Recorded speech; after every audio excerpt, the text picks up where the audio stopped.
Okay, so this is a presentation on first principles and first principle thinking, mostly for engineering design, but also for any kind of problem solving that you might be doing. And that's really because first principles are a way of reorienting yourself to look at a problem by thinking about its underlying constituents, by the individual parts that make up the problem, rather than by the problem as a whole, or the thing that you're trying to solve the problem for. Rather than seeing that thing as what it is, you see it for the individual components. And what that helps you do is better understand how every part of the whole contributes to the whole, and how every part can also be the weak link. It can be the weak chain.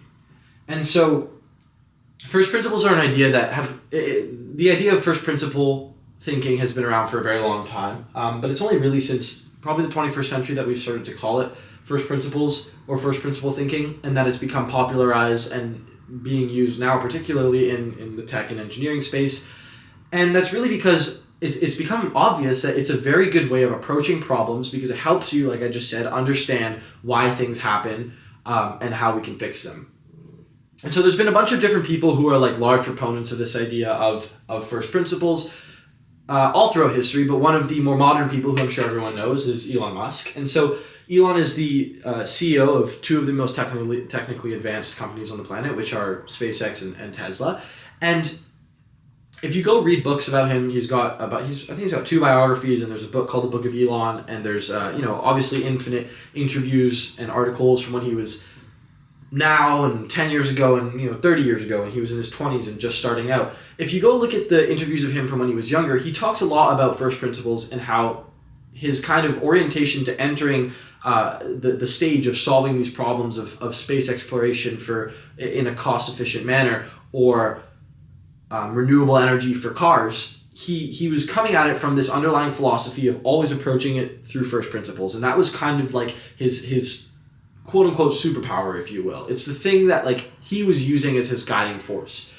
But obviously Elon isn't the dude who came up with first principles, like I said, and there's lots of people who throughout history have used it and become successful because of them. And so one example is Richard Feynman. Richard Feynman is was a physicist who worked at Caltech for a very long time, but was notable for a lot of different things. He invented this concept called the Feynman diagram, which is this diagram that illustrates the relationship between particles as they interact with each other, and then how like they deflect and what happens to them then.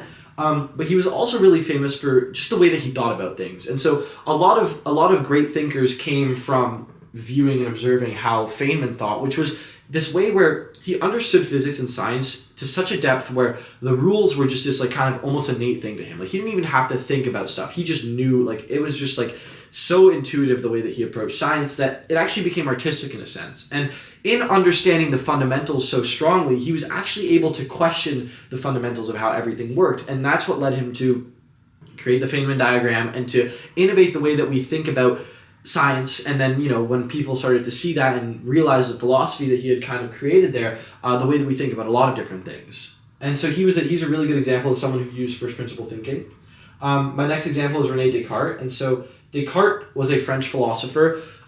His philosophy work kind of spanned over a bunch of different things, but his most important stuff was metaphysical. And he's the guy that came up with I think, therefore I am. And so a lot of people kind of take I think, therefore I am, and they interpret it in this way that's like, if I think I'm beautiful, it means I'm beautiful. Or if I think I'm confident, it means I'm confident, right? Like we've made it into this like self-improvement kind of thing. But that's not actually what I think, therefore I am means. A lot of Descartes' metaphysical work was dealing with this question of whether or not humans actually exist, or if everything is like fake. And so he had this, briefly I'll just explain, he had these kind of 3 doubts about the world. My favorite ones are, the first is the dream doubt. So how do we know that not all of this is a dream, right? And then the other one is the evil monster. And so it's like there's a chance that there's an evil monster out there that's like manipulating our thoughts and making us like perceive things, but not actually as they are. And so as he's trying to disprove these doubts about reality and about whether or not we exist, he's trying to think of like a valid argument. And the only valid argument that he can come up with is this idea that because we have the intrinsic ability to think, and because that's not like the outside world does not infringe on that in any way, and that's a purely like, obviously like it inspires our thought and like we consume and then think based off those consumptions. it's still a thing that is like it's ours, right? Like it's our innate ability to think. And so that's where I think therefore I exist or therefore I am came from. And that was really the only argument that he had to prove that, you know, humans exist or that we're even real. And so he was a first principle thinker. The next example is Pablo Picasso. I'm sure you all know who he is, but basically, so Picasso has obviously done a bunch of great work, but one of his like kind of crowning achievement was his invention of Cubism. And so Cubism is that art style that he's pretty famous for. Maybe I would maybe say that it's the thing he's most famous for.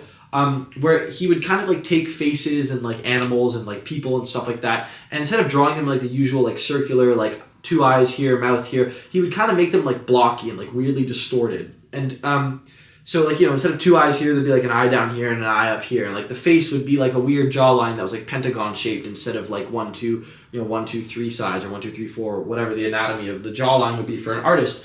And he really, you know, that came from an idea of first principles. And so essentially what Picasso did was he boiled down what art is supposed to do. From a perspective of first principles, what was his art supposed to do? It was supposed to express something, right? It was supposed to depict human expression in some way. And so he realized that this constraint of, you know, needing to express human expression or depict human expression by always having a human face be circular and always having it have 2 eyes and having it be realistic was actually inhibiting the ability to express. And that if he could question that assumption that all of this kind of expressive humanistic art had to be in this constraint of like look like a human, then he could actually, and he could like surpass that, if he could transcend that in some way, he could actually create art that was expressing the same thing. Like it was still doing the job, right? It was still expressing this human sentiment, but it was doing it in a way that was new, that was different. And so that's where a lot of his work came from. His most famous, I don't know, probably his most famous, my favorite work of his is called the Guernica. It's this really like, it's huge rectangular piece. I think it's in Barcelona.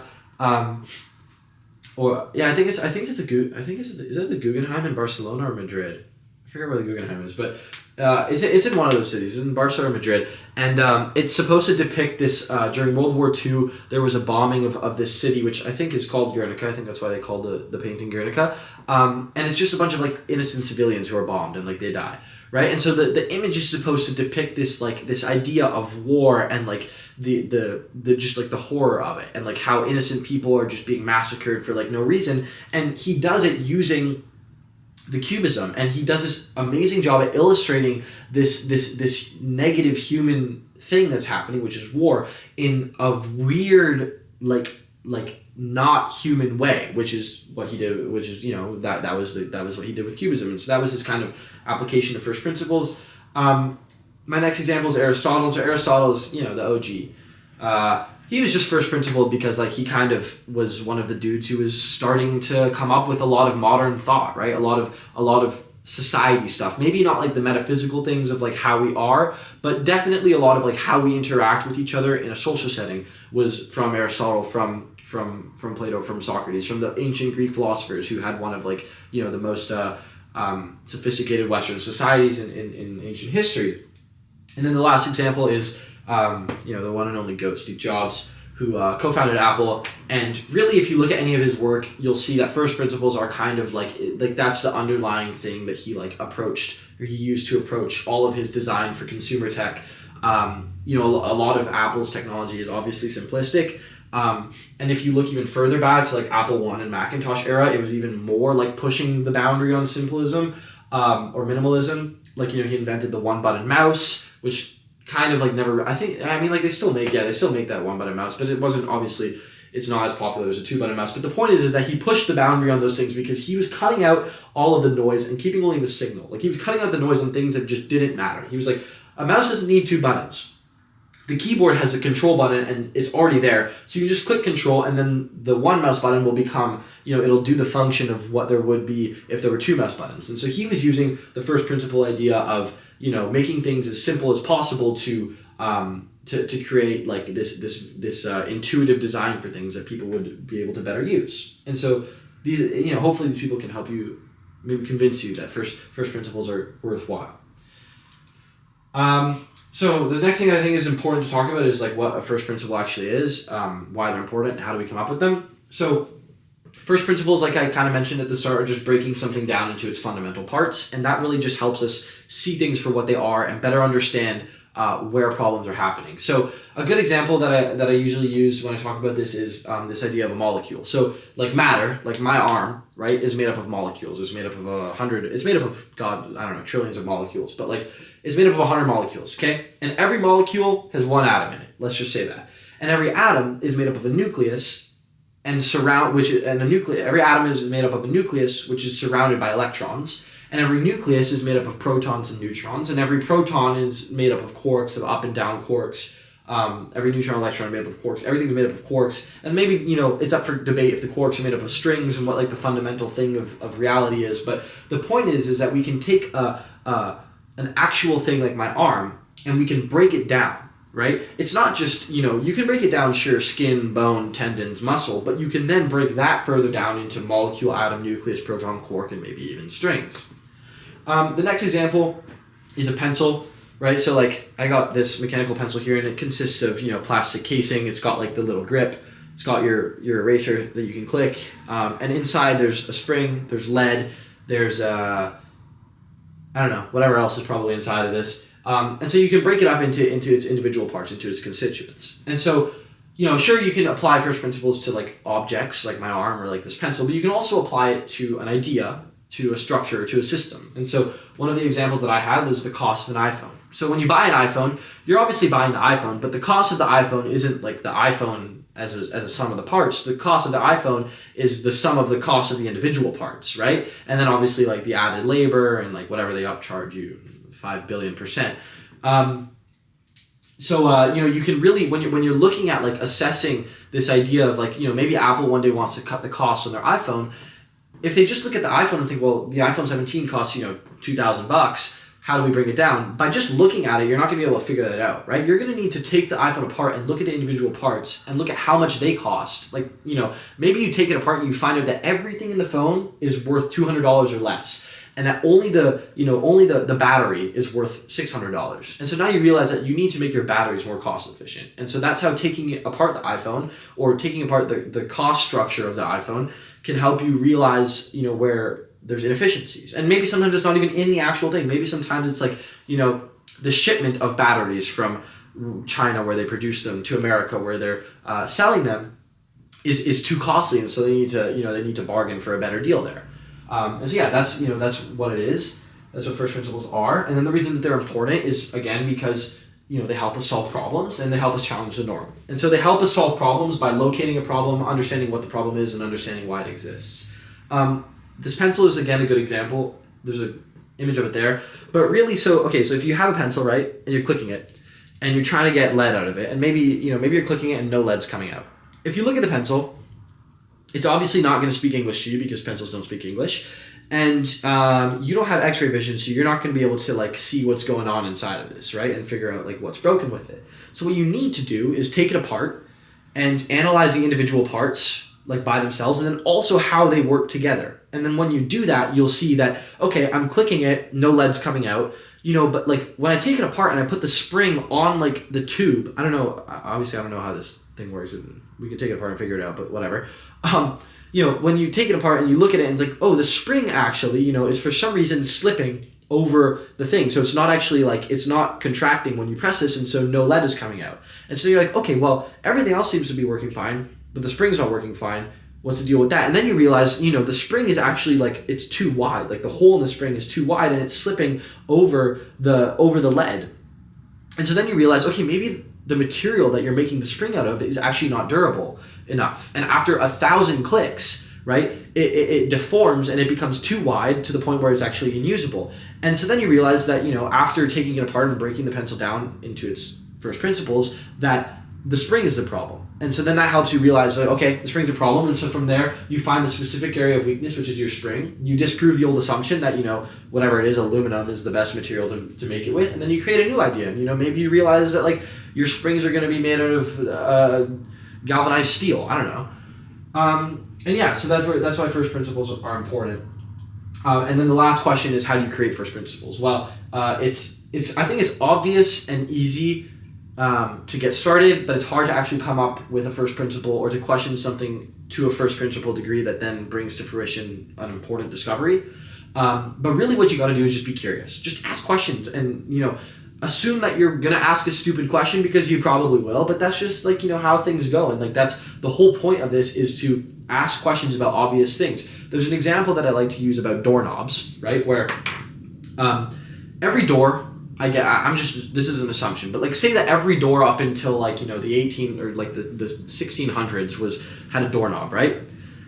And so you needed one hand to open a door. And then one day, some guy opens a restaurant and they have a waiter, and the waiter has both their hands filled with trays, and they can't open the door to get into the kitchen from the dining room. And so someone needs to come, a person needs to get off their work, right? So they need to leave their desk or leave the cutting board or whatever they're doing, and they need to open the door so the person can go through. And they realize that this is a huge inefficient waste of time. It's just stupid, right? So what they come up with is this, the door that they have in kitchens now, which is like the double hinged kind of swinging door where you just push. Right? There's no knob on either side. You don't push or pull because you have your hands full most of the time. And so that's like one of those things where it's like, well, who would have thought to question the doorknob? Like the doorknob is the most obvious thing ever. How else are you going to open your doors? And you need something to twist. But in questioning that, they actually came up with an innovation that helped them solve this problem of needing people to go and waste their time to open doors for people so that they could move from the dining room into the back kitchen. And so that's where, first principle thinking and questioning the obvious things can actually become useful. And so, I mentioned before, I said that first principles don't always have to be applied to like a product, right? And that sometimes, and actually in my opinion most of the time, the most value from applying first principles to something comes when you apply it to an idea, because then you can break the idea because ideas are always like the foundation, and they dictate where you apply your technical skills, right? And so if you question the idea, then you can question the thing that has the most leverage to tweak all of the things that you're then trying to build. And so in questioning an idea rather than a product, right? Like questioning, is the pencil even the thing that we want to be writing with? Never mind, like, does the pencil work? Like, do we even need the pencil, right? Then sometimes there can be more value in there. And so one of the things that I wanted to apply first principle thinking to is Maslow's hierarchy of needs. And so Maslow's hierarchy is this idea that describes the needs that drive human motivation at every stage of the psyche for either an individual or for a whole society. So for physiological needs, right, it's like people or groups of people need air, water, food, shelter, clothes, and the ability to reproduce. Like that's it. You have that, you're human. You exist. You're good. Okay? But that's like the fundamental thing. And then once we have that, it's like, okay, well now what's next? And we're like, okay, we need safety needs. All right. Safety needs are like personal security, so that not like, a bunch of big burly men walking around in suits guarding you, but like, a safe place to go at night. Maybe like if you're a caveman, you need like a club to defend yourself with. Maybe nowadays you need a Glock or something. I don't know. But so you need some kind of personal security.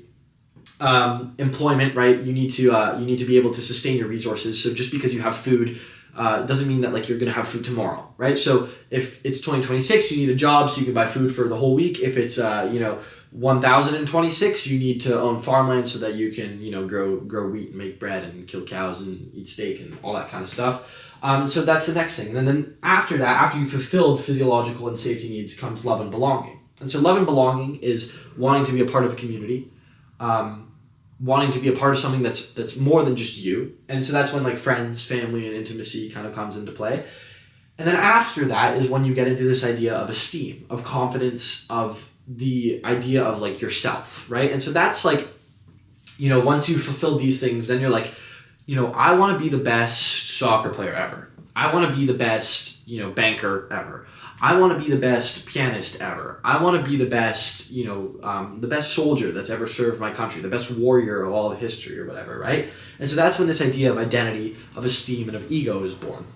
And then the last level, once you've completed all of these, is self-actualization. And so, for reasons that I'm not going to get into because whatever, self-actualization is really complicated because it kind of, you spend your whole life maxing these four out, just to forget about them, because self-actualization kind of asks you to like leave everything behind and like forget about all of these things that made you, and to let out whoever you really are, right? To impose yourself around the world in like the most on the world in the most authentic way, that is not because like we're trying to be cringy and like be ourselves, but because like when you self-actualize and bring yourself to fruition in the most way, to the utmost degree, then you can have the greatest impact, because that's when you're doing like the thing that you're really meant to do. And so this is this is what Maslow's hierarchy of needs is. And so what I want to do is take each of these levels and break them into a first principle and come up with a kind of hierarchy of first principles that we can then hopefully apply to some kind of type of engineering. And the goal is to, see how first principles can be used to take something that is, seemingly not related to something and make it related to something, because all of these things are based on underlying philosophies. And this is just like this could be, and what we will do is make it the hierarchy of first principles. And what Maslow did was take the hierarchy of first principles and apply it to the needs that motivate humans. So we're going to reverse engineer it and then re-engineer it. So the first thing is physiological needs. So make sure I can see this. Yeah.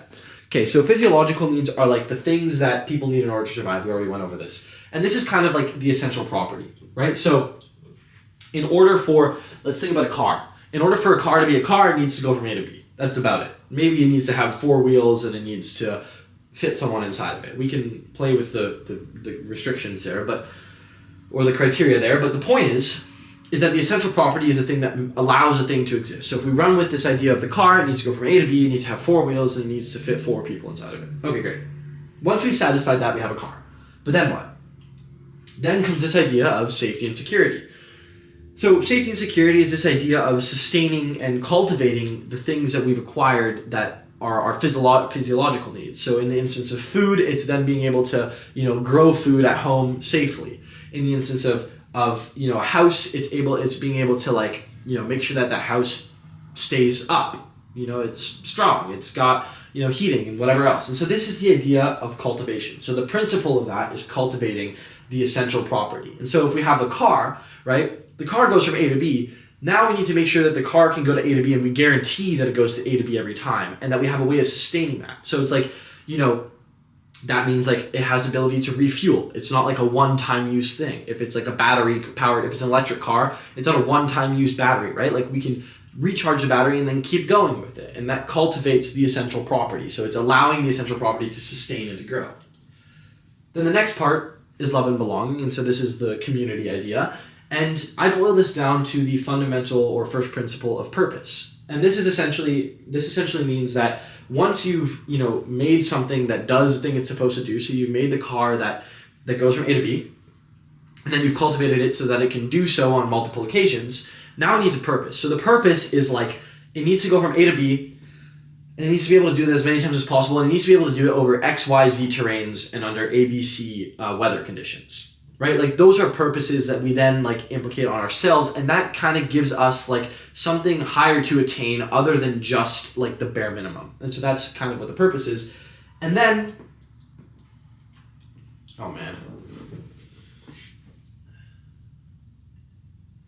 and then comes this idea of self-esteem and identity.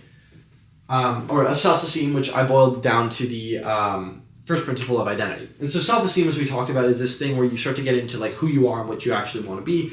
And it's pretty obvious that this is kind of just building your identity. And in the context of a car, this would be like, okay, we have our essential property, we have our four wheels, we have our 4 seats, we have our ability from go to A to B, to go from A to B. We can do that as many times as we want, and we can do it under as many conditions as we want. Now, what are we? Are we a Ferrari? Do we do it fast? Do we do it smooth? Are we a Porsche? Do we do it over rocks and hills? Are we a Jeep? Do we do it in a cost efficient manner? Are we like a minivan? Can we carpool a bunch of people? So this is where the idea of identity comes through. So in the instance of the car, that's what it would be. And then last comes this self-actualization tier, and this is the idea of innovation. And so this would mean, in the context of the car is like, okay, so, we do all these things. We go to A to B. We can do it under ABC, and we can do it in XYZ, and we're a Ferrari. Okay, now what's something that's a little bit different? Like, we're kind of looking for more here. It's like everyone else has already has all of these things, right? Everyone is everything, and then, you know, they kind of differentiate here. But once they differentiate it, it's like, well, what else? Like, do we just do this forever? It's like, no. Now we look to self-actualize. We look to innovate. We look to do something that we haven't done and that no one else has done before. And that's where, you know, Ferrari makes an electric car. Or that's where Tesla becomes Tesla. Or that's where, you know, Suzuki starts to make three-wheelers instead of motorcycles, or instead of trucks that they make in parts of Asia, that I think are so popular and people use them there, right? So this idea of innovation is going from having your identity to making something different. And so there's a thing that I want to talk about here that I think is really important when it comes to innovating, especially in a technology company, because, or really in any company where you're trying to innovate, because there's actually an extreme amount of friction that comes between your identity and innovation. Because identity is often something that we cling to through ego, right? Ego makes us unable to let go of our identity, because that would mean that we would have to admit that we're wrong. And the number one thing that people struggle with is admitting that they're wrong. Now, in order to innovate something, you kind of necessarily have to admit, or at least state, that if not yours, someone else's idea is wrong. And it's definitely infinitely easier if it's someone else's, but often when you're like, you know, you've monopolized and you're at the top of the triangle, not the Maslow triangle, but like the top of like the food chain in like your industry, it's you that needs to be innovated on. So you have to be very like self-practical and be like, okay, like what are we doing wrong? You know, and if you're Ferrari and you have 500 years, but you have like however many years of like Italian heritage bred into like your leather seats and like the horse emblem, it's going to be really hard for you to give up this identity and to innovate and make like, you know, a four-wheeler truck that's electric, because I don't know, that's just for some reason that's what like the market's asking for or whatever, right? Or that's like the innovation that you can think of. So there's this weird idea here of slaying of the sacred cow, which is this idiom of, you know, asking the question that is otherwise taboo to ask, right? Like the sacred cow is like, you know, is the doorknob. The sacred cow is like, we would never question the validity of the doorknob because that's the doorknob. You don't think about that. Like, no, that's bad. You know, big doorknob will come for you if you start to ask why doorknobs exist. And so in daring to slay that cow and daring to ask that question, you bypass the friction that's between identity and innovation, and that allows you to transcend, to self-actualize, and to make something that otherwise wouldn't have existed if you had simply out and not asked the question.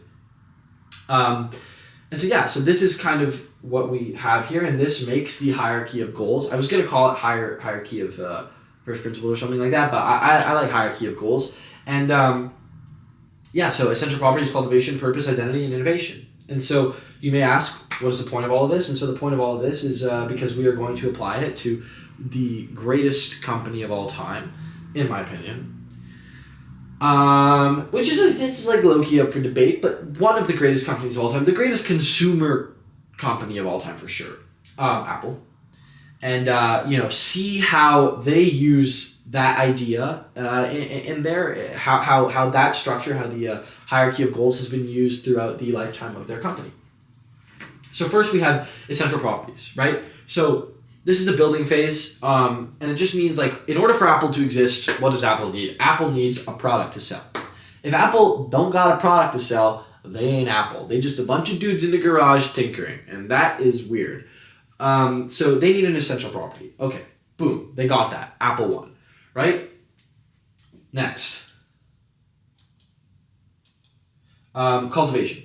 So cultivation is what comes after. Obviously, we talked about this is the essential property, and so this is kind of being able to sustain the thing that you've created. So if the thing that we created was the Apple One, right, like the first item that they're going to sell, then it comes to this idea of building internal teams, attracting customers and investors, and building a company culture that is innovating, that is building, that is creating something new, that is creative, that is fun, that is very like startup-like, right? And so that's cultivating this inventive idea and allowing yourselves to cultivate and continue to create the thing that you originally made, which is the Apple One, but also continue to make new things. And so that's where cultivation is, and that's in the second phase of that's the second phase of the building phase. Now comes purpose. So once we've got the Apple One and we're able to sell it, and we can cultivate and manufacture them, and we have engineers who are building them, and we have a marketing team that's marketing and distributing them, and all of that stuff is sorted out, then we start to look for what is our purpose? Who are we? Are we just another computer company, or are we Apple? Right? Like, what are our long-term goals? What are our intended impacts? And what's our future planning? And so from the point of view of Apple, it was like Steve Jobs wanted to bring these like large industrial computers onto the laps and desks of like every person in the world, and he realized that there was this capacity for that to occur, right? That coincided with the timing of when he was doing this. And that he thought that there was a genuine, that there would be a genuine demand for it once he showed that to people. And so that became the purpose, that they were going to put personal computers in the hands of everyone, but also, and this kind of bleeds into the next part, that they were going to do it in a stylistic way. And so here comes creating the identity. So this is Apple's marketing philosophy, and this is talked about. Jobs has a couple interviews where he talks about this. Apple's marketing philosophy boils down to three things. And this is where they start to build their identity of like, what does their design look like? How do people perceive the company? And why do people want to, relate to the company? Not assimilate, relate to the company. And like, what's going to make them buy it, right? So Apple's marketing philosophy boils down to three things: empathy, focus, and impute. Empathy is just this idea of understanding the customer better than anyone else, right? So Jobs was like, okay, no matter what, we're going to understand the customer better than any other consumer tech company out there. We're going to understand them so well that we're going to know what they want without them even knowing what they want. Then the next thing was focus. And so focus was like, we're just going to cut out everything that is like not important, right? And so that's like on his personal schedule, on the personal schedules of all the employees, but also in the design itself. And this is where the thing of like, the one button mouse came from. It's like, how important are two buttons? Probably not. Right? Like, we can cut that out. Or it's like, all of these ideas of like the size of the computer. How important is like the stem that the computer needs to sit on the desk? Why don't we just, like, if you look at the old Macintosh, it's just like a box, right? Like, why does it need the stem? Why is any of that stuff important? And so, yeah, focus came through both in the way that the business was oriented, like internally, but also in the way that they created their products. And then the last part is impute. Impute just means like, make it look good. Jobs used to say that people actually do judge a book by its cover, so you better make sure that cover is pretty. And yeah, so that's kind of Apple's marketing philosophy, and that's where their identity came from. And the results were brand longevity and ubiquity, which just kind of meant that, like, iPhone, iPads, everything is like, it's everywhere. It's ubiquitous. It's like a sidewalk. It's like a glass for drinking water out of. It's like breathing. Like, it's like your left arm. You assume it's just there. And so that's really where they created their identity from. And so one thing that comes from this that we obviously talked about was this idea of ego that comes from identity. And so when we move into the innovation stage, we bump into this idea where Apple is unable to innovate because of dogma and ego. If you don't know what dogma is just like the things that we don't question. It's like that dogma is the sacred cow, but it's even more systemic. It's like, you don't even think to question it and then realize you shouldn't. You literally just like don't even think to question it because like it's just so rooted in the way that you like perceive reality that you just don't think about it. And then ego, obviously we talked about. And so, Apple going from their identity and then innovating again, even though their identity was kind of an innovative identity, like their whole identity was kind of, like their identity was innovation, it's still difficult for them to kind of forget about that and to transcend and then to innovate once again, because that would have to mean that they are going to admit that they did something wrong. Unfortunately, Jobs passed in like 2011, I want to say. And, with him gone, it's like the company kind of lost its main train. This is the problem with a lot of these companies, is that, your founder is like so imperative to the whole mission. It's like, if they're not there, it's like, what do you do? Like the captain's not at the ship anymore. And so, they kind of lost this idea and fell back to their identity and have since become almost unable to question, the dogma, the things that they have created internally that have been, that have come to be taken as like guaranteed knowledge within the company, and that's why we've seen, you know, as of late, all of Apple's products have kind of been dead ends. Like, iPhones are pretty much the same technically and aesthetically. You know, maybe you get a camera here and there, but it's like, how many more cameras do I need on my pocket rectangle? And other than that, it's like, you know, they throw some like one of the things that Jobs did that was so great was that he took technical things, but he talked about them in like a human way, right? I don't even know if he understood half the technical stuff, to be honest. Like, he was an electrical, like, he wasn't like credentialized anyway, but he was interested in like electrical stuff, but not like Wozniak was. But the way that Jobs would market the things that were going on, like the technical side of these things, it's like he would never be like, you know, you're going to have like this 32-bit operating system and that's going to allow you to do these things so much more. He would just be like, with our new phone, instead of having 100 songs, you can have infinite songs, right? So instead of talking about the technical stuff, because people don't care, no one understands that, he would just talk about things as they were perceivable by people. And Apple has kind of, you know, like when they release a new phone, they're like, yeah, like we got this new chip, we got, you know, like all of these things, and they give you stats, but it's like, how many people actually know what that stuff is? Probably not many, right? And so they've lost this ability to innovate because they've lost the ability to question dogma, to question ego, to forget about who they are, and to really like look to the future for, you know, wanting to be people who are on the edge of always questioning the thing that they themselves have established to be as the truth. And that's where they've kind of fallen short. And I think that's where a lot of innovative companies tend to fall short. And why people like Elon are doing such a good job at pushing the boundaries on things, because, you know, they relinquish their ego and they are not scared to question dogma and to slay that cow. And, you know, that's why innovation is persistent in those companies and not persistent in others. And so, yeah, that was kind of, you know, this is like my application. This is how I thought of first principles and how to apply them to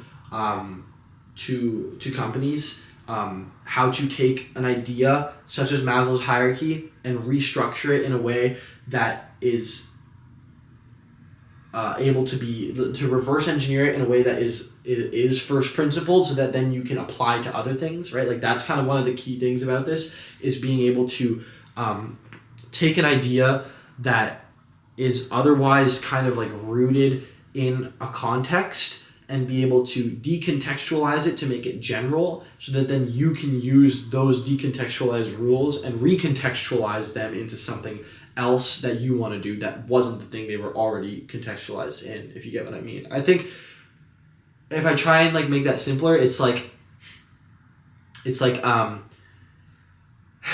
if we take